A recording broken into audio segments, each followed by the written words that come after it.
గడిచిన కాలంలో మనం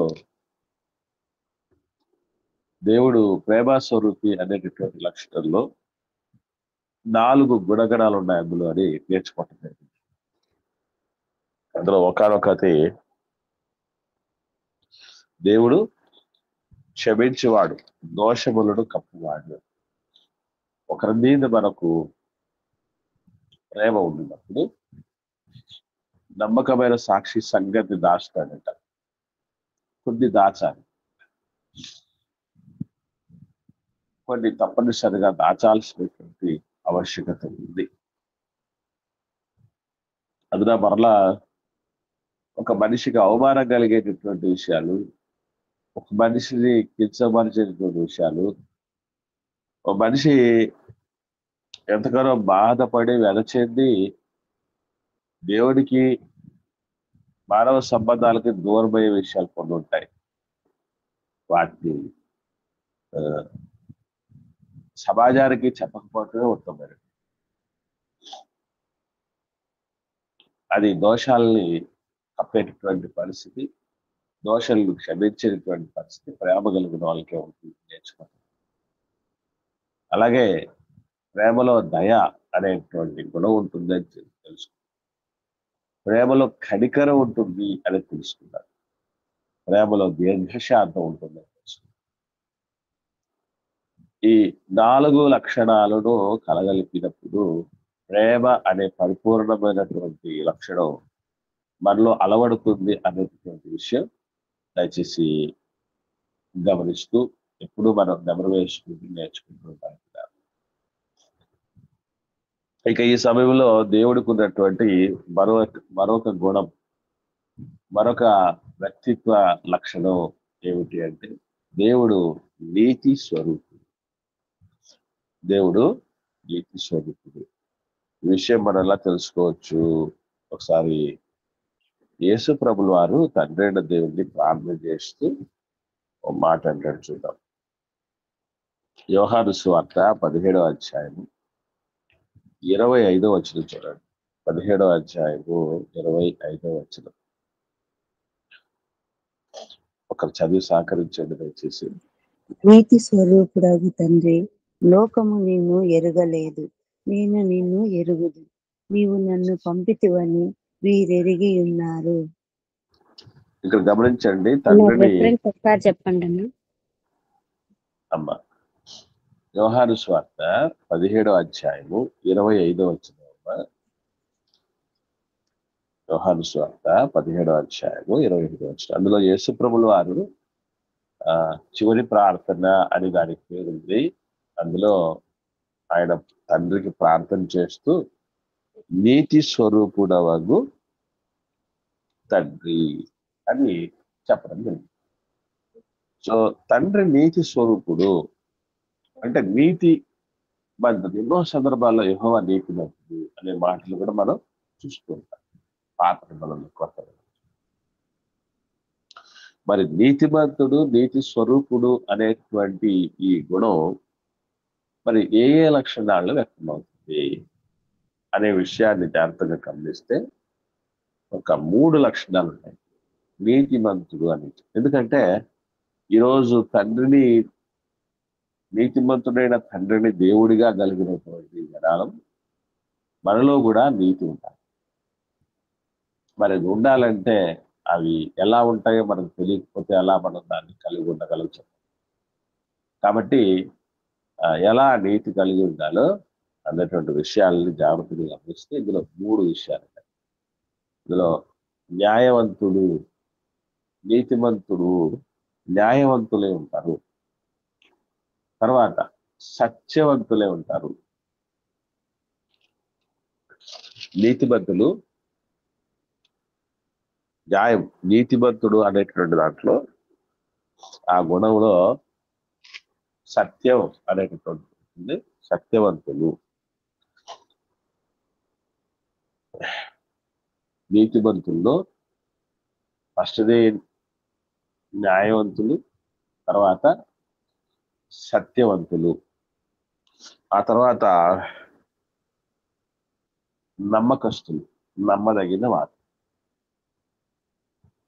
అంటే న్యాయవంతులు, సత్యవంతులు, నమ్మదగిన వాళ్ళు. ఈ 3 గుణగణాలు ఎవరిలో అయితే ఉంటాయో వాళ్ళు కూడా నీతిమంతులు లేదా నీతి స్వరూపులు అనొచ్చు. ఇంతకు న్యాయం అంటే ఎలా?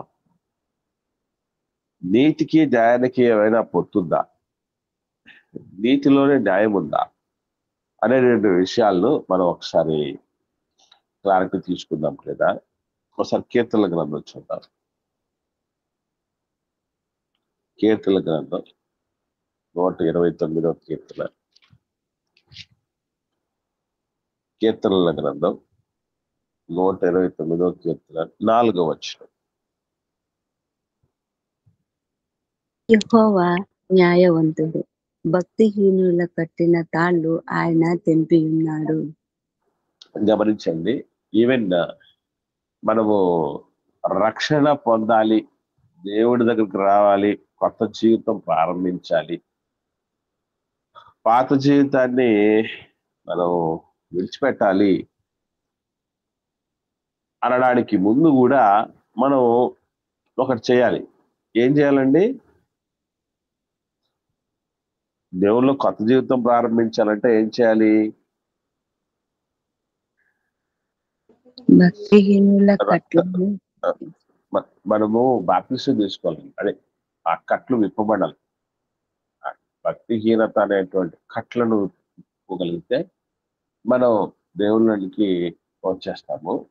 కాబట్టి ఇప్పుడు దీన్నే దేవుడు ఏమని చెప్తున్నాడంటే కొత్త నిబంధనలకు వస్తే లూకాసు వార్త 7వ అధ్యాయము,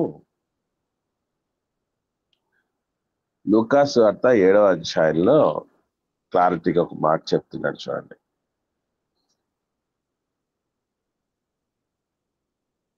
29వ వచనం. లూకాసు వార్త 7వ అధ్యాయము 29వ వచనం. ప్రజలందరూ సుంకరులను యోహాను బోధ విని అతడిచ్చిన బాప్తిసము పొందిన వారై దేవుడు న్యాయవంతుడని ఒప్పుకొనిరి గాని. చూడండి, ఇక్కడ దేవుడు న్యాయవంతుడు అని ఒప్పుకొని వీళ్ళు రక్షణ పొందుతున్నారు. బాప్తిసం ఇచ్చి యోహాను గారి దగ్గర బాప్తిసం తీసుకుంటారు. సో మనం దేవుణ్ణి ఎలా ఒప్పుకొని రక్షణలోనికి రావాలి అనే విషయాన్ని కూడా చాలా మందికి తెలియదు. ఎందుకు ఆయన దగ్గరికి రావాలి, ఎందుకు ఆయనతో ఉన్న కనెక్టివిటీ మళ్ళీ రీకనెక్ట్ చేసుకోవాలి, ఇవన్నీ తెలియకుండానే మనం రక్షణ పొందేశాము అన్నటువంటి భ్రమలో ఎవరు ఉండకూడదు. ఎందుకంటే ఇన్ని తెలియకుండా ఆయన రాజ్యంలోకి వచ్చేసామని, ఆయన దగ్గరకు వచ్చేసామని అనుకోవటం ఎంత అవివేకం గమనించండి. ఈ నీతి అనేటటువంటి దానిలో న్యాయం ఉంది. అందుకే బాప్తీసు ఇచ్చి యోహాను గారు దేవుడి యొక్క న్యాయవంతుడి గురించి, ఆయన యొక్క న్యాయ గుణాన్ని గురించి చెప్పినట్టుగా మనం చూస్తూ ఉంటాం. కానీ ఇదే బాప్తీసు ఇచ్చి యోహాను గారి గురించి మత్తయి సువార్తలో ఒక మాట ఉంటుంది. ఒకసారి చూద్దాం. అది కూడా ఈ 2 మ్యాచ్ చేస్తే మనకి ఏమర్థం అవుతుందంటే, ఓహో, నీతి అనేటువంటి గుణంలో న్యాయం కూడా ఉంది అని మనం అర్థం చేసుకోవచ్చు. 21వ అధ్యాయం మత్తయి సువార్త. మత్తయి సువార్త 21వ అధ్యాయము 32వ వచనం చూద్దాం పిల్లలు. 21వ అధ్యాయం మత్తయి సువార్త. యోహాను నీతి మార్గమున మీ యొద్దకు వచ్చెను, మీరు అతన్ని నమ్మలేదు. చాలక్క, ఇక్కడ ఏ మార్గాన్ని వచ్చినట్టండి బాప్తీసు ఇచ్చి యోహాను గారు? నీతి మార్గం. నీతి మార్గమున వచ్చాడట. నీతి మార్గమును వచ్చాడని మత్తయి సువార్తలో రాయబడితే ఆయన దగ్గర బాప్తిసం తీసుకొని ప్రజలు ఏమని ఒప్పుకున్నారట? దేవుడు న్యాయవంతుడు. దేవుడు ఇంతకు న్యాయవంతుడా, నీతిమంతుడా?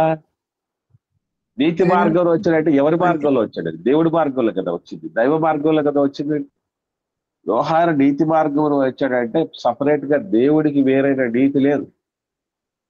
అంటే న్యాయము నీతి అనేటువంటివి పెనవేసుకొని ఉన్నవి. అంటే మనం గుర్తుపెట్టుకోవాల్సిన విషయం ఏంటంటే, మనం కూడా న్యాయవంతులమా కాదా, మనం కూడా నీతివంతులమా కాదా అంటే ఎలా తెలుసుకోవాలి?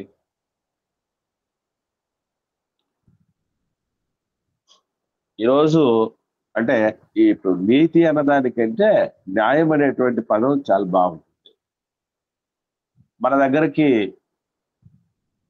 జనాలు నమ్మకంగా రావాలి అంటే మనం న్యాయవంతులు అని, అంటే ఎవరికి అన్యాయం చేయరు, ఎవరిని మోసం చేయరు, ఎవరిని దోచుకోరు అనేటటువంటి లక్షణాలు మనలో పుష్కలంగా ఉండాలి పిల్లల.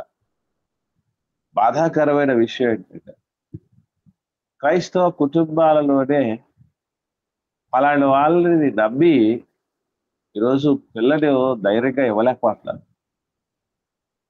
అమ్మాయిని ఇవ్వలేకపోతున్నారు. కారణం ఏంటంటే వీళ్ళు న్యాయవంతులు కాదు, నీతివంతులు కాదు అనేటువంటి లక్షణంతో, ఉద్దేశంతో. అలాగే ఎంత దారుణం అంటే సొంత తండ్రిని కూడా నమ్మి ఇంట్లో ఆడపిల్లల్ని పెట్టి బయటికి వెళ్ళలేకపోతున్నారు మిగతా వాళ్ళు. సొంత తాతయ్యని నమ్మలేకపోతున్నారు. వాళ్ళు నీతి కోల్పోయినటువంటి పరిస్థితి, వాళ్ళు కట్టడ కోల్పోయినటువంటి పరిస్థితి, అన్యాయం చేసేటువంటి పరిస్థితి. మనవాడే కదా అని నమ్మి బాధ్యతలు అప్పగించిపోతే పోయి తిరిగి వచ్చే లోపే మొత్తం సీన్ రివర్స్ చేసేటువంటి వాళ్ళు ఎంతో మంది మనం చూస్తాం. ఇది ఎందుకు అని అంటే, అరే నా తండ్రిలో లేని గుణం నాకు ఎందుకు వచ్చింది, ఎక్కడి నుంచి వచ్చింది? అప్పుడప్పుడు అమ్మ అంటూ ఉంటది, ఎవరంటే నీ అబ్బడిలో ఉన్న గుణాలు నీకు ఎక్కడి నుంచి పోతాయరా? విన్నారా? విన్నారు అని ఉంటారు కూడా నాకు తెలిసి. మీ నాన్న లక్షణాలు ఎక్కడ పోతాయి? నిజంగా మరణాన్న దేవుడైతే, అందరి నాన్న దేవుడైతే మరి ఆయన గుణాలు మన దగ్గర ఎక్కడ ఉన్నాయి? నమ్మదగిన వాళ్ళు అన్నటువంటి రీతిగా ఉందా? అయ్యో ఎక్కడ దాకా ఉందండి, ఎక్కడ దాకా ఉంది. అసలు నమ్మకంగా మనం వారం వారం సంఘానికి వస్తావా అన్నటువంటి నమ్మకం ఒకరు పెట్టుకోవడానికి అవకాశం ఉందంటారా? ఏమండి, ఒక మాట అనేది మనం ఇవ్వగలిగితే దానికి కట్టుబడి ఉంటారని ఎవరన్నా చెప్పగలరా? ఏమండి, ఇప్పుడు వివాహ సమయంలో చేసిన వాగ్దానానికి కట్టుబడి దశాబ్దాల తరబడి నమ్మకంగా జీవించిన వాళ్ళు వేళ్ల మీద లెక్కించుకోవచ్చండి. వాళ్ళని వేళ్ల మీద లెక్కించుకోవచ్చు అలా నమ్మకంగా బతికినట్టు. కాబట్టి న్యాయం ముఖ్యమైనది. ఆ కనుక తండ్రి గుణగణాలలో న్యాయవంతులు అన్నటువంటి లక్షణాలు చాలా ఉన్నాయి. మనం ఈరోజు కన్ను మూసేలోపు ఒక న్యాయవంతులకు కన్ను మూయాలి. ఎందుకంటే న్యాయవంతుని చేరాలంటే న్యాయంగా భూమి మీద బతకాలి, నీతిమంతుని చేరాలంటే నీతిగా బతకాలి. ఎందుకంటే కలెక్టర్ల సదస్సు అన్నాడు, ఇప్పుడు పోలీస్ క్వార్టర్స్ అన్నాడు, ఎవరెవరు ఉంటారు అక్కడ? పోలీస్ క్వార్టర్స్ అంటే ఎవరెవరు ఉంటారండి? పోలీస్ డిపార్ట్మెంట్ సంబంధించిన వాళ్ళే ఉంటారు. దొంగలు, దోచుకునే వాళ్ళు అందరు కలిసి ఉంటారండి, ఉండరు కదండి. అలాగా మనం పొందబోయే పరలోకం ఏ క్వార్టర్స్? పరిశుద్ధుల క్వార్టర్స్ అవి, నీతిమంతుల క్వార్టర్స్ అవి. కాబట్టి ఇక్కడ ఇక్కడే ఈ కొద్ది కాలమే నీతి కాపాడుకోలేకపోతే అక్కడ శాశ్వత కాలం ఎక్కడ ఎలా ఉండగలం చెప్పండి? కొంచెంలో నమ్మకంగా ఉన్నవాడు ఎక్కువలో కూడా నమ్మకంగా ఉంటాడు. కనుక ప్రియులారా, ఇది చాలా చాలా ప్రాముఖ్యమైనటువంటి లక్షణం, ఇది మనం మర్చిపోకూడదు. తర్వాత నీతి స్వరూపి అన్నటువంటి దానిలో న్యాయవంతుడే కాదు, సత్యవంతుడు అనేటటువంటి లక్షణం కూడా ఉంటుంది. ఒకసారి చూద్దాం ఈ విషయంలో. అంటే ఎంతకు సత్యవంతులని ఎవరినైనా అది కూడా మనం వేయాలి. నీతిలో నీతివంతుడు అన్నటువంటిదే మనకు అర్థం కావట్లేదు. దాంట్లో మళ్ళీ సత్యం కూడా వస్తే ఈ న్యాయం అనేది ఏంటో మనం తెలియాలి, సత్యం అనేది ఏంటో తెలియాలి. ఇవి తెలిస్తేనే మనకు నీతి స్వరూపుడు అన్నటువంటి విషయం మనకు అర్థం అవుతుంది. ఒకసారి చూద్దాం. సత్యవంతుడు అనేటటువంటి విషయాన్ని గమనిస్తే సంఖ్యాకాండం 23వ అధ్యాయం 19వ వచనంలో ఒక చక్కని మాట ఉంది, చూద్దామండి. సంఖ్యాకాండం 23వ అధ్యాయము 19వ వచనం. దేవుడు అబద్ధమాడుటకు ఆయన మానవుడు కాడు, పశ్చాత్తాపపడుటకు ఆయన నరపుత్రుడు కాడు. ఆయన చెప్పి చేయకుండునా, ఆయన మాట ఇచ్చి స్థాపింపకుండునా. ఇక్కడ ఒక మంచి మాట మనం ఇందులో ఇందులో మనం పిక్ చేసుకోవాల్సిన, ఫోకస్ చేయాల్సిన విషయం ఏంటంటే, దేవుడు ఎప్పుడైతే సత్యవంతుడు అనేటువంటి మాట చెప్తామో, ఆ సత్యవంతుడు అంటే అర్థం ఏంటంటే, ఇక్కడ ఒక మాట ఉంది చూడండి, ఏమని అంటే చెప్పి చేయకుండునా, మాట ఇచ్చి స్థాపించకుండా. ఒక రాజకీయ నాయకుడి గురించి బాగా వైరల్ అయింది అన్నమాట గత కాలంలో. చెప్పాడంటే చేస్తాడండి, అంతే అని. విన్నారా? చెప్పాడంటే చేస్తాడంతే అనేటువంటి మాట ఉంది. బాగా గమనించగలిగితే మనం దేవుడు చెప్పి చేసేది ఆ లక్షణాన్నే ఏమని చెప్పడం జరిగిందంటే, కొత్త నిబంధన కొత్త ఈ చెప్పి చేసే లక్షణాన్ని ఏమంటారంటే, చూద్దాం. రోమిలికి రాసిన పత్రిక, అపోస్తలుడైన పౌలు గారు రోమిలికి రాసిన పత్రిక 15వ అధ్యాయం 15వ అధ్యాయము 8వ వచనం చూద్దాం. 8వ వచనం, రోమిలికి రాసిన పత్రిక 15వ అధ్యాయము 8-9 వచనం. నేను చదవండి. చెప్పున్నది ఏమనగా, పితరులకు చేయబడిన వాగ్దానముల విషయములో దేవుడు సత్యవంతుడని స్థాపించుటకును, అన్యజనులు ఆయన కనికరమును గూర్చి దేవుని మహింపరచుటకును క్రీస్తు సున్నతి గల వారికి పరిచారకుడాయను. అందు చాలా విషయమై చాలమ్మా. ఇక్కడ మనకు ఏమర్థమైంది చెప్పండి? స్టార్టింగ్ లోనే పితరులకు చేయబడిన వాగ్దానముల విషయంలో దేవుడు సత్యవంతుడు. వాగ్దాన విషయంలో సత్యవంతుడు అంటే చెప్పండి, సత్యవంతుడు అంటే చెప్పింది నెరవేరుస్తాడు, ఇచ్చిన మాట నెరవేరుస్తాడు. ఏమండి? కాబట్టి ఈ చెప్పిన మాటను నెరవేర్చుకునే వాళ్ళని ఏమనాలి? సత్యవంతులు అనాలి. ఆ సత్య గుణమే ఎవరిలో ఉంటుంది? నీతిమంతుడు రా అని చెప్తూ ఉంటాడు, ఆయన నీతిమంతుడు అంటూ ఉంటారు. ఆ నీతిమంతుడు అని చెప్పే దాంట్లో క్రమంగానే మాట చెప్పాడంటే, మాట ఇచ్చాడంటే ఖచ్చితంగా నెరవేర్చుకుంటాడు అనేటువంటి విషయం మనం మర్చిపోము. నేను బాప్తిసం తీసుకున్నప్పుడు దేవుడికి ఒక మాట ఇచ్చా. ఏమని అంటే, ఇక నాది కాదు నాయన జీవితం, నీదే. ఏమున్నా, భార్య వచ్చినా, పిల్లలు వచ్చినా, ఉద్యోగం ఉన్నా, ఏ సంపాదన ఏమున్నా కూడా అదంతా నీ మహిమ కోసమే, ఏమి చేసినా నీ మహిమ కోసమే అనేటటువంటి తీర్మానం ఆ మాట దేవుడికి ఇచ్చేశా. ప్లస్ ఎవరికైతే నేను సత్యవాక్యాన్ని పంచి ఈ ఉపదేశ క్రమం అనుసరించినటువంటి ఈ బాప్తిస్మ తరగతులు పిల్లలకు అందించి, వారు హృదయపూర్వకంగా ఈ సత్యమున ఉపదేశ క్రమమునకు లోబడి రక్షణ పొందుకుంటారు. వాళ్ళ విషయంలో, భౌతికంగా బిడ్డల విషయంలో నేను ఎంత నిబద్ధతగా ఉన్నాను, అంతకంటే ఎక్కువ నిబద్ధతగా ఉంటాను అని దేవుడికి మాటిచ్చా. అందుకే ఎక్కడో బాప్టిజం కొంతమందికి నేను బెంగళూరులో రక్షణ పొందుకున్నాను పిల్లలు, ముఖ్యంగా సురేష్, సునీతాలు. వాళ్ళను నేను రెగ్యులర్ గా వెళ్ళి వాక్యం అనేటువంటి పాలతో, వాక్యం అనేటువంటి అన్నంతో, వాక్యం అనేటువంటి బలమైన ఆహారంతో పెంచలేను.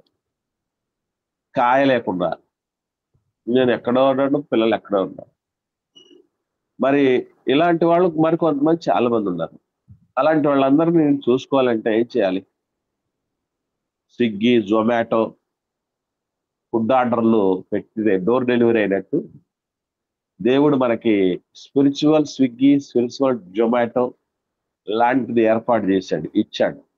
దాని పేరే గూగుల్ మీట్. ఆ మీటిలోనే ఎంఈఈటిని ఎంఈఏటిగా మారిస్తే ఏమవుతుందో తెలుసండి? ఎంఈఈటిని ఎంఈఏటిగా మారిస్తే ఏమవుద్ది? ఎంఈఏటి ఏమో మాంసం అవుతుంది. ఆధ్యాత్మిక మాంసం, బలమైనటువంటి ఆహారం, దొరికే చోటు ఎవర్ గ్రీన్, ఎక్కడ క్లోజ్ అవ్వదు, ఏ రోజు క్లోజ్ అవ్వదు. ఎప్పటికీ భోజనం రెడీ అని హోటల్ ముందు పెట్టినట్టు స్వచ్ఛమైన, ఉచితమైన, బలవర్ధకమైన, ఆధ్యాత్మికమైన, తేజోవంతమైనటువంటి తిండి నిత్యము అందించబడి నేను నా తండ్రికి నేను ఇచ్చిన మాటలు, నాయన నేనున్నంత వరకు కాదు, నేనున్నా లేకున్నా కూడా ఇది జరగాలి. అప్పుడప్పుడు కొన్ని చోట్ల చూస్తూ ఉంటాం.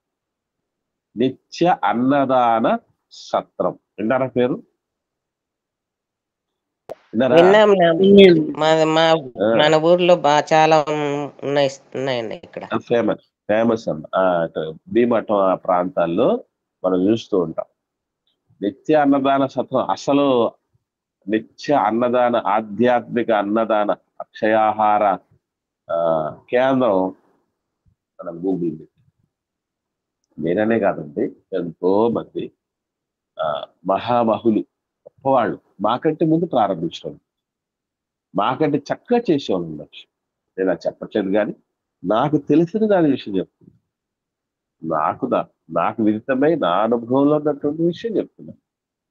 దయచేసి ఎవరు అన్నిదా భావించుకో, మేమేదో అంతా చేసేసా అన్నటువంటి ఇది కాదు. ఇది గమనించగా ఇది అక్కడక్కడ ఉన్నటువంటి పిల్లలందరికీ నేను ఇప్పుడు మాట దేవుడికి ఇచ్చేశాను, దేవుడి బిడ్డలకు ఇచ్చాను. వాళ్ళని నేను భౌతికమైన బిడ్డల కంటే ఎక్కువగా చూసుకోగలిగాను. తెల్లార లేచి నా భౌతికమైన నా బిడ్డలకు చెప్పకపోయినా మీ దగ్గర ఉండాలని నాకు ఆశ. రాత్రి 12 పైన దాటిపోయింది. ఆరోగ్యం ఇబ్బందికరంగా ఉంది. అయినా తెల్లారు లేచి రావాలని నాకు ఆశ. ఎందుకంటే పిల్లల దగ్గర చూసుకొని ఉండడానికంటే తల్లిదండ్రులకి ఏమి ఉంటుందో చెప్పండి. ఇక తెల్లవారు లేచి మెలకువలని నేర్పించేసి లోకంలోని పంపిస్తున్నాం. యేసుప్రభువు వారు లోకంలోని పంపటానికి ముందు 300 సంవత్సరాలు దగ్గర పెట్టుకుని మరి నేర్పించాడు. ఎందుకంటే తోడేళ్ల మధ్యకు పంపిస్తున్నాడు. జాగ్రత్త అని బలంగా తయారు చేసి పంపించాలి అనే ఉద్దేశం ఇది. లేకపోతే మనకు అసలు దేవుడికి ఉన్నటువంటి ఆ ప్రేమ స్వరూపి అన్న దాంట్లో ఈ 4 లక్షణాలు ఉన్నాయని మనకి ఎంతమంది తెలుసు? నాకేం మొన్న తెలిసిందే. ఇన్నేళ్లుగా నేర్చుకున్నటువంటి వాడికి మొన్న నాకు తెలిసి నిత్యం చదువుకుంటూ ఉంటాడు. ఇక్కడతో అయిపోయింది అనే పరిస్థితి కాదు. జనవరికి 25+ అయిపోయింది. 26వ సంవత్సరంలో అడుగు పెడతాను సేవా జీవితం. పుస్తకాలు చదువుతాను, ఇన్ని చేస్తూ అక్కడ ఇక్కడ సందేశాలు వింటూ. నేను ముందు చెప్పాను, మీతో డిస్కషన్ చేయడానికి కూడా ముఖ్యమైన కారణం ఏంటంటే మీ దగ్గర ఏమన్నా ఉంటే లాగేసుకుందామని నాకు ఆశ. ఏ పుట్టలో ఏ పాము ఉందో అన్నట్టు, ఏ బుర్రలో ఏ సత్యం దాగుందో దాన్ని ఎంత దుర్రేసుకోవాలన్నటువంటి ఆలోచన చేస్తున్న వాళ్ళు నాకే మొన్న తెలిసి. మరి దీన్ని దాచేసుకుంటే ఎలాగా? దోచిపెట్టాలి. ఎందుకంటే ఎక్కడెక్కడి నుంచో సంపాదించుకుని ఏం చేస్తాం మనం? కష్టపడి సంపాదించుకున్నంత ఏం చేస్తాం చెప్పండి? ఎవరికి పెడతాం? అంతే, పిల్లలు పెట్టేస్తాం. నాకు ఎప్పుడు ఒకటే అనిపిస్తుంది. ఎందుకంటే నా దగ్గరకు వచ్చినటువంటి ఆత్మీయ పిల్లలకు నాకు తెలిసినవన్నీ నేర్పించాలి. ఏది దాచుకోకూడదు, మొత్తం చెప్పేసేయాలి. దానికోసం సమయం కోసం వెయిట్ చేస్తూ ఉంటాం. ఎప్పుడైతే సంపాదన వస్తుందో అని 1వ తారీఖు కోసం ఎదురు చూసి జీతం వచ్చిన తర్వాత అన్ని తీసుకొచ్చేస్తాం పిల్లలకి. అట్లాగా ఇన్స్టాంట్ తిండి తీసుకొచ్చి పెట్టాలని నాకు ఆశ. అంటే ఇక్కడ దేవుడు నీతివంతుడు అని చెప్పేటప్పుడు అందులో సత్యవంతులని, తర్వాత న్యాయవంతులని. ఈ సత్యం అంటే అరే వాడు సత్యవంతుడు, ఆమె సత్యవంతురాలు అని ఎప్పుడు చెప్తారంటే మాట ఇచ్చింది, నెరవేర్చింది. మనం కూడా గుర్తుపెట్టుకోండి, ఏదన్నా మనసులో మాట గట్టిగా అనుకుంటాం. మరి ముఖ్యంగా భక్తి విషయాలు ఎప్పుడు దాన్ని వెనక వేసుకునే పరిస్థితి మనం వెళ్ళకూడదు కూడా మర్చిపోకండి. ఎందుకంటే అది తండ్రి లక్షణం. ఆయన ఇచ్చేశాడు. ఇప్పుడు జలప్రళయం వచ్చేసింది. జలప్రళయం వచ్చేసిన తర్వాత ఆయన ఒక తీర్మానం తీసుకున్నాడు, మాటిచ్చాడు ప్రపంచానికి. ఏమని?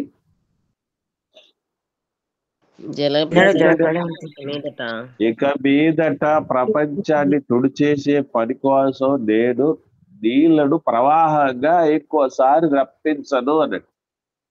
అయ్యో దేవుడు చుట్టూ ఆయన ఎప్పుడు జ్ఞాపకంగా పెట్టుకుని అసలు ఎవరికి గుర్తు చేయడానికి అనుకుంటున్నారు? అది నీకు నాకు గుర్తు చేయటాడు కాదు, ఆయన గుర్తు పెట్టుకోవాలి.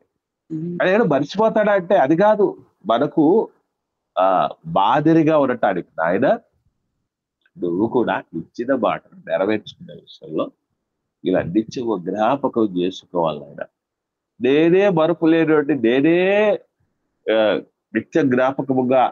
వర్షం వచ్చిన ప్రతిసారి, వర్షం వచ్చి కొంచెం తెరిపించిన ప్రతిసారి ఆ రైన్బో ఎందుకు వస్తుందంటే అది ఏం చెప్తుంది మనకంటే, ఇంతకు మించి రాదు వర్షం.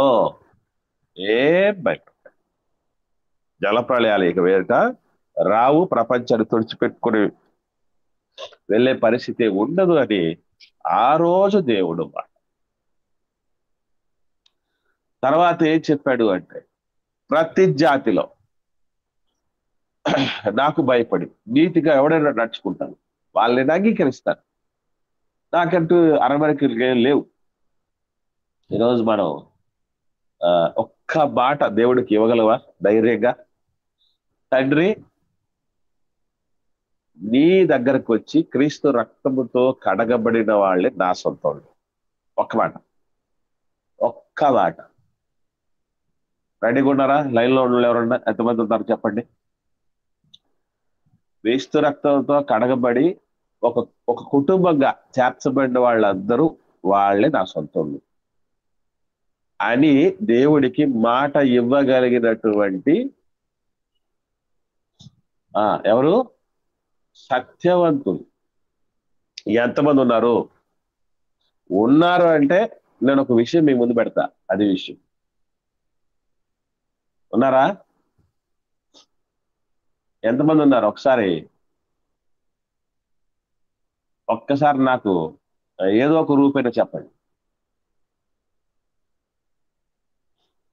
ఉన్నాంనా?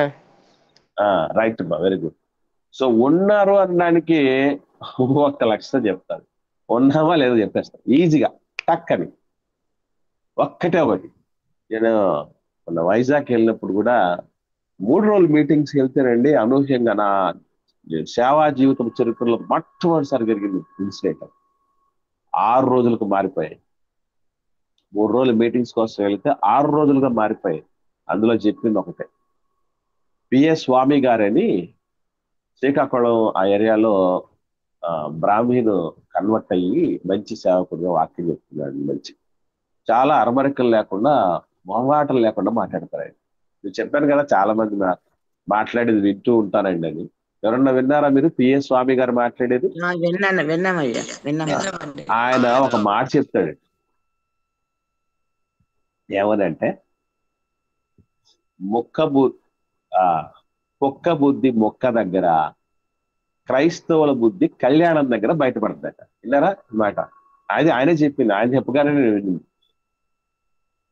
కుక్క బుద్ధి మొక్క దగ్గర, క్రైస్తవుల బుద్ధి కళ్యాణం దగ్గర బయటపడతాయి.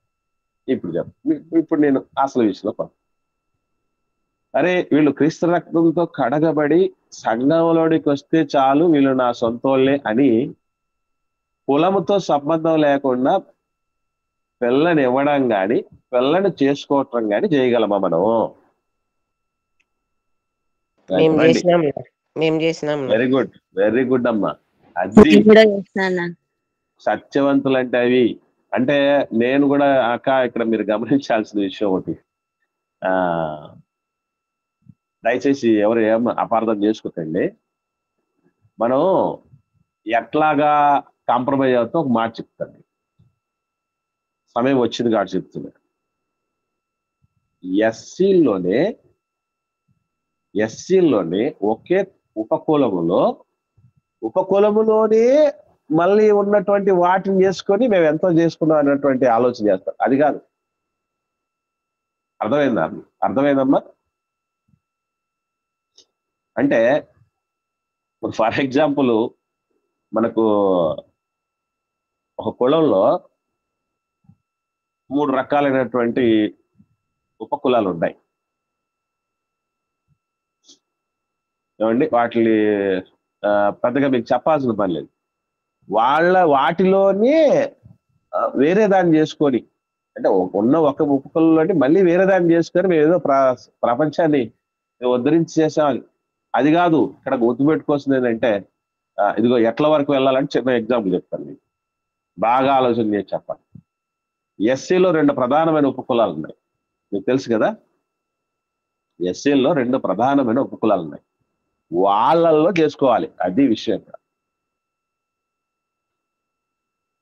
అలా చేసుకున్న వాళ్ళు కల్పనమ్మ గారి కుటుంబం. చాలా అభినందనీయులు వాళ్ళు. మాట అంటే ఏదో బ్రతుకు అంటే చెప్పటం చాలా సులభం అండి, చెప్పటం చాలా సులభం. చేసి చూపించారు చూసారా. ఇప్పటికీ నేను ఏమన్నా డివియేషన్స్ ఏమన్నా వస్తాయేమో అని వాళ్ళలో చూస్తూ ఉంటాను, గమనిస్తూ ఉంటాను. అలాగుండాలి. ఈరోజు మనకు అలాగుందా? ఇప్పుడు చెప్పండి, అలా చేసుకున్న వాళ్ళు ఎంతమంది ఉన్నారు? అలా చేసుకున్న వాళ్ళు ఎంతమంది ఉన్నారు? చేసుకున్న వాళ్ళు కానీ ఇచ్చిన వాళ్ళు కానీ. నేను చెప్తున్నా ధైర్యంగా, 2 సభలో దేవుడు అంటున్నాడు, కులం అనేది చూడకుండానే నా బిడ్డలు నేను పెళ్లి చేస్తాను. ఎందుకు అంటే కేవలం క్రీస్తు రక్షణలోనికి వచ్చి క్రీస్తు రక్తంతో కడగబడిన ఆ రక్త సంబంధాన్ని చూస్తాను తప్ప నా కులపు సంబంధాన్ని నేను చూడు. మీరు సిద్ధమా? అట్లా మాట ఇవ్వగలరా? ఎంతమంది ఇవ్వగలరు? ఆల్రెడీ అమ్మ వాళ్ళు ప్రూవెన్, వాళ్ళు నిరూపించబడ్డారు.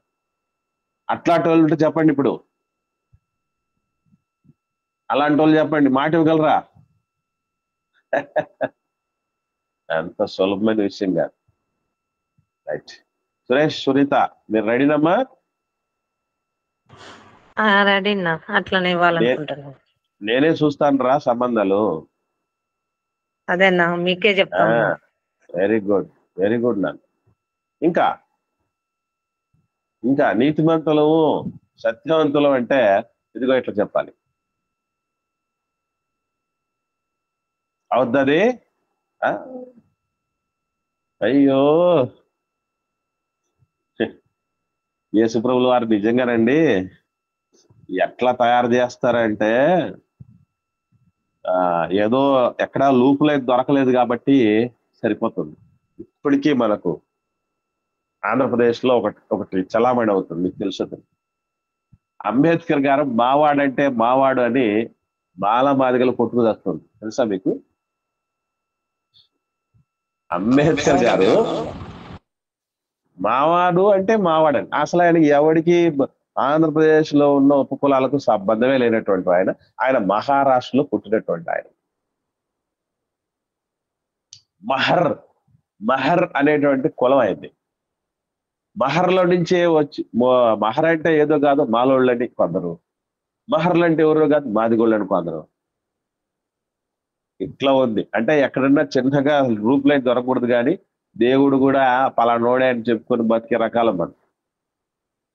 ఆ కించెత్ బుద్ధి అంటాం దాన్ని చంపి పడేయాలి.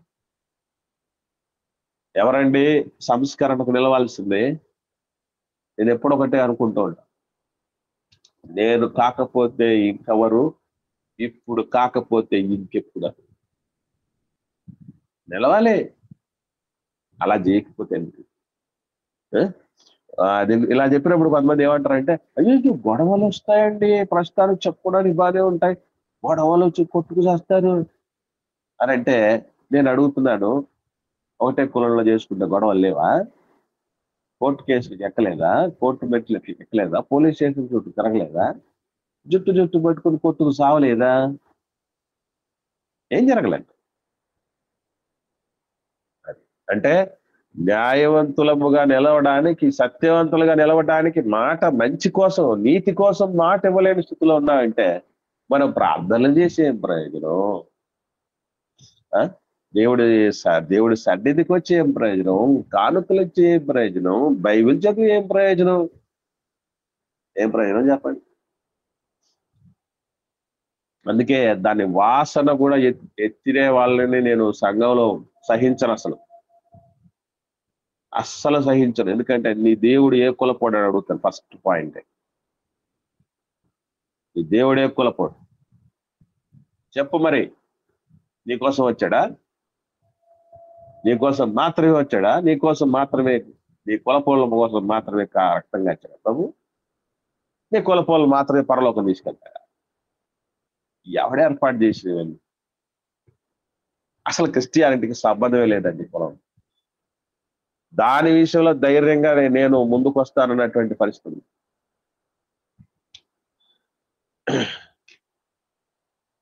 కాబట్టి ఏమండి, దయచేసి గుర్తుపెట్టుకోండి.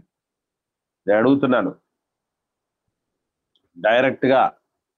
ఇప్పుడు కొంతమంది చెప్పారు, ఆల్రెడీ ప్రూవెన్ వాళ్ళు చెప్పారు. ఒకరు సునీత ఫ్యామిలీ మాత్రం చెప్పారు. మరి మిగతా వాళ్ళు చెప్పట్లేదంటే ఏది అర్థం? అక్కడ ఇవ్వాలి మాట. సంఘంలోనే ఉంది ఈ కొరత. అదేమ్మా, సంఘంలోనే ఉంది దరిద్రం.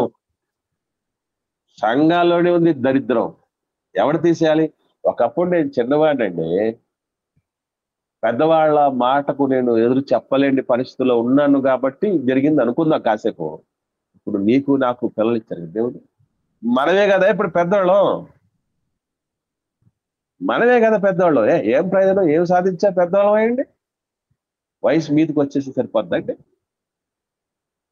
సంస్కరణ, సత్యవంతులమైనటువంటి పరిస్థితి జరగాలంటే ఇదిగో ఇటువంటి గొప్ప సాహసాలకి, ఇటు గొప్ప ఆదర్శాలకి మనం నిర్ణయాలు తీసుకోవటానికి సిద్ధపడాలి.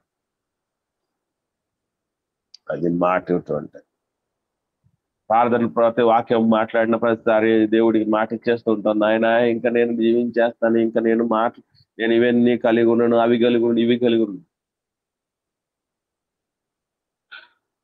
కొంతమంది అంటూ ఉంటారు, మా ఇంటా వంట లేదు. ఇంకొంత ఎన్ని చెప్తూ ఉంటారంటే, అయ్యయ్యో మళ్ళీ ఈ ఉపకులంలోనే మళ్ళీ ఉపకులాల్లో పెళ్లి చేసుకున్నది కంట ఏం జరిగిందట వాళ్ళ నెలల్లో చెప్తూ ఉంటారు. విన్నారు ఈ సాక్ష్యాలు?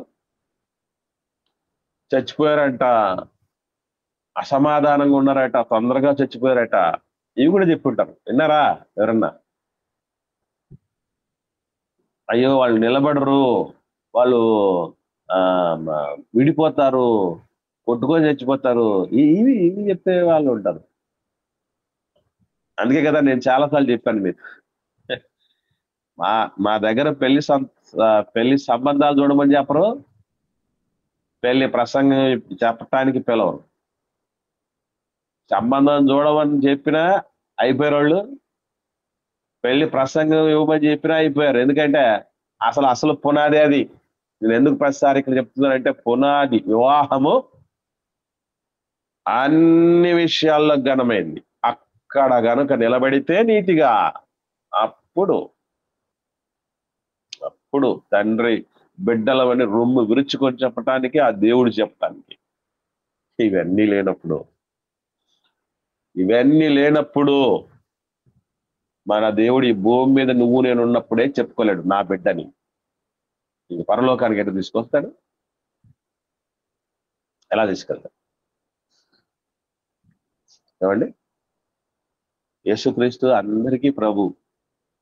బాగుంది, ఆయనకు ప్రభువే, మాకు ప్రభువే, ఆ కులపుల ప్రభు, ఈ కులపుల ప్రభువే. కాబట్టి మనం అందరం ఒకే ప్రభువుకి మనం కింద ఉన్నాం కనుక మనం అందరం ఒకటే అన్నటువంటి భావన ఎందుకుండదు? అన్ని దానిలో ఉంటాయి. నేను అక్కడికి వెళ్ళినప్పుడు, వైజాగ్ వెళ్ళినప్పుడు చెప్తూ ఉంటాను, మా సంఘంలో అన్ని కులాల వాళ్ళు ఉన్నారన్న, అందరం చక్కగా మాట్లాడుకుంటూ ఉంటాం, బ్రదర్ అనుకుంటూ ఉంటాం, చక్కగా మంచిగా కలిసి ఉంటాం. కానీ నెక్స్ట్ ఏంటి? కానీ అంటే ఏంటి అర్థం? పెళ్ళిళ్ళ దగ్గరకు వచ్చేసరికి మాత్రం ఈ పప్పులేమి ఉడకవు అని అర్థం. అది ఉడకాలి.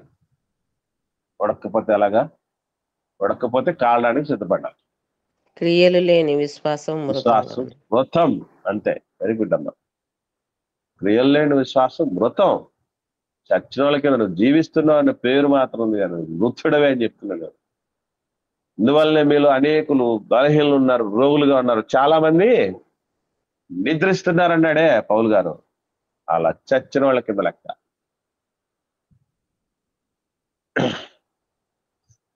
కాబట్టి పిల్లరా, దేవుడు ఎవరు? నీతిమంతుడు.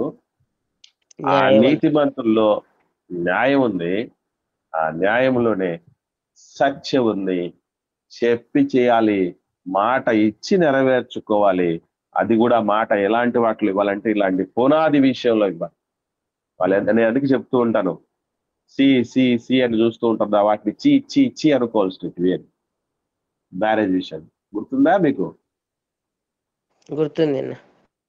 ఫస్ట్దే క్యాస్ట్, 2 కలరు, 3 కరెన్సీ, క్యాష్. ఇవి వివాహాలు వీటి 3 మీద జరుగుతున్నాయి ఈరోజు. పిల్ల బాగుండాలి, పిల్లోడు బాగుండాలి. ఎంతో మంది నా దగ్గరకే వచ్చి ఏమని అంటారంటే, అన్న పాప మాత్రం సూపర్ ఉండాలి, పిల్లోడు బాగున్నాడు, మళ్ళీ ఇది కాకి లెక్క ఉన్నా కూడా ఎలాంటి వాడికి ఎలాంటి పిల్ల కావాలని చెప్తారు? దొండ పండు లెక్క. అందుకే కాకి ముక్కుకు దొండ పండు అని అంటారు కదా. అదే ఆడపిల్ల దొండ పండు లెక్క ఉంటుంది, వీడో కాకి లెక్క ఉంటాడు. అంటే ఎట్లున్నా కూడా పిల్ల బాగుండాలి. అంటే ఏం చూస్తున్నారు అనమాట? కలర్ చూస్తున్నాడు. ఎంతసేపు ఉంటుంది కలర్ అనుకుంటున్నారు? బిడ్డలు కనే కొద్దీ, వయసు అయిపోయే కొద్దీ ఆడబిడ్డ సింక్ అయిపోతూ ఉంటుంది. మీరు ఎప్పుడైనా గమనించారా? సినిమాల్లో ఇది బాగా కనబడుతుంది. హీరోయిన్లు ఎక్కువ సమయం, ఎక్కువ కాలం వాళ్ళు మనలేరండి, తొందరగా తెరమరుగైపోతుంది. హీరోలు మాత్రం ఇప్పుడు 70 ఏళ్ళు చిరంజీవికి, ఆయనకు 70 ఏళ్ళు అండి ఉన్నాడు ఆయన. అమితాబ్ బచ్చన్కి 80 పైచిలుకుంది. 75 ఏళ్ళు ఉన్నాయి రజనీకాంత్. వీళ్ళందరూ ఇంత వయసు ఉన్నా కూడా చేస్తున్నారు. కారణం ఏంటంటే వాళ్ళంతా ఈజీగా సింక్ అవ్వరు మగవాళ్ళు. ఎందుకంటే వీళ్ళకి డెలివరీ లేవు కదా. ఆడబిడ్డ అందమంతా ఏం చేస్తుందంటే బిడ్డలకు ఇచ్చేస్తుంది, కనేటువంటి బిడ్డలు. అలా సింక్ అయిపోతుంది. కాబట్టి ఉండవు, అవి ఎక్కువ కాలం ఉండవు. కానీ దానికోసమే ఈరోజు ఎందుకో పిచ్చి మీద పడుతుంది, వెంట పడుతున్నారు. అది తక్కువైపోతే ప్రేమ తగ్గిపోతుంది. మీకు తెలుసది లేదా? ఇదేంటిది పెళ్ళైనప్పుడు లాగలేవే, ఆ పొట్టంతా ఏంటి ముడత పడిపోయింది. ఇది ఒకటే కాదు, చాలా చాలా చెప్తారు, నేను చెప్పట్లేదు. నేను ఆడబిడ్డని ఆ విధంగా టార్చర్ చేసేటటువంటి వాళ్ళు ఉంటారు. అంటే నువ్వు ఏం చూసి చేసుకున్నావు అంటే అందం తగ్గిపోతే నువ్వు ప్రేమించవా? మరి నేను పెండమునై ఉండగా నీ కన్నులు నన్ను చూసినంటే ఏ అందం ఉంది దాంట్లో? రక్తపు గడ్డగా ఉన్నప్పుడే ప్రేమించాడు దేవుడు. అట్లా ఉండాలి మన ప్రేమలు. కానీ ఈ కలర్లు చూసుకొని ప్రేమించే ప్రేమలే ఉన్నాయండి. ఈరోజు నా భార్య నేను పెళ్లి చేసుకున్నప్పుడు ఉన్నట్టు ఉంటుందా? ఉంటుంది. అది ఉన్నదంతా ఆ అందాన్ని అంతా కూడా ధారపోసేసింది నా బిడ్డల కోసం. నాకు ధారాదత్తం చేసింది. కాబట్టి ఆ విధంగా సింక్ అయిపోతూ ఉంటుంది. దాన్ని చూసి ఇప్పుడు నువ్వు అందంలాగా లేవు, పెళ్లి చేసుకున్నప్పుడు లాగా లేవునంటే అది అందాన్ని చూసి చేసుకున్నట్టు లెక్క. డబ్బు డబ్బు డబ్బు డబ్బు డబ్బు అనే డబ్బు కోసం అమ్ముడు పోతున్నటువంటి వాళ్ళు, అల్లారు ముద్దుగా పెంచినటువంటి అంత విలువైన, అసలు ఎంత ఇచ్చి నీ బిడ్డకు సమానం అవుతుంది? నువ్వేమి ఇవ్వగలరు? నా బిడ్డకు వెళ్ళ కట్టలేవు నువ్వు అని కట్టం మీద కకృతి లేకుండా బతకాలి. మగాడు కాదు, కొడుకంటే మగాడు, వాడు సంపాదించి బతకాలి, ఒకరి మీద పడి బతకటం కాదు.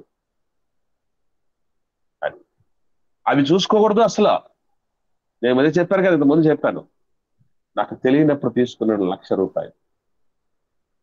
తెలిసిన తర్వాత తీసుకెళ్లి మా అత్తగారికి ఇచ్చి కాళ్ళకు మొక్కి క్షమాపణ అడిగి వచ్చాడు. మీకు ఎవరికైనా డౌట్ ఉంటే మా అత్తగారిని అడగండి, నెంబర్ కూడా ఇస్తాను మీకు. అంటే మనలో నాలో అన్ని ఏదో సత్యవతమైన గుణాలు ఉన్నాయని గారిని చెప్పేది. ఉన్న కొన్నైనా మనం ఇంతకాలంగా ఏం అలవరుచుకున్నాం, అది లేకపోతే ఏం ప్రయోజనం? చెప్పినది చెయ్యాలన్న. అదే, అది లేనప్పుడు ఏం ప్రయోజనం చెప్పండి? ఇంతగా బల్లగొద్ది మాట్లాడుతున్నాడు వీడు, వాడు అంత డొల్లే అంటే అట్లుంటదండి. వాడిని వచ్చి చూస్తే వాబ్బా వాడు చెప్పే మాటలు కోటలు దాటితే, బతుకు మాత్రం బస్ స్టాండ్ అని అంటే ఎట్లుంటది? నెవర్. అలా ఉండకూడదు. మన కన్న తండ్రి న్యాయవంతుడు, సత్యవంతుడు మాట ఒకరోజు నేను మనసులో గట్టిగా అది ముద్ర చేసుకున్నాను. నాయన, నేను నీ సంబంధులు ఎవరైతే ఉన్నారో వాళ్ళే నా వాళ్ళు. నా దగ్గర నాకు సొంత తమ్ముళ్ళు ఎవరు ఎంతమంది ఉన్నారో కూడా చాలా మంది తెలియదు. కానీ నాకు తమ్ముళ్ళు అంటే ఎవరి పేర్లు గుర్తొస్తాయంటే నాకు నవీన్ పేరు గుర్తొస్తాయి. అలా సంఘంలో ఉన్నటువంటి వాళ్ళను మన సొంత వాళ్ళు అన్నటువంటి రీతిగా ఉంటాయి. అసలు చాలా మంది ఉన్నారు. మీ తమ్ముడు బాగున్నాడా అని చెప్పేసి అంటూ ఉంటారు. తమ్ముడు అంటే వీళ్ళు మా అమ్మకు పుట్టిన పిల్లల విషయంగా. ఒక సురేష్ నా తమ్ముడు, మోహన్ నా తమ్ముడు. అలాంటి సంబంధాలు మనం కలిగి ఉండాలి.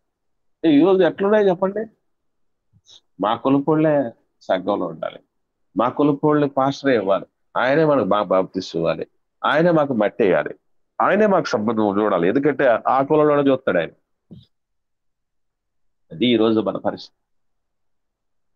వద్దండి. బ్రతుకులో ఈ నీతి స్వరూపాన్ని మనం కాపాడుకోవాలి.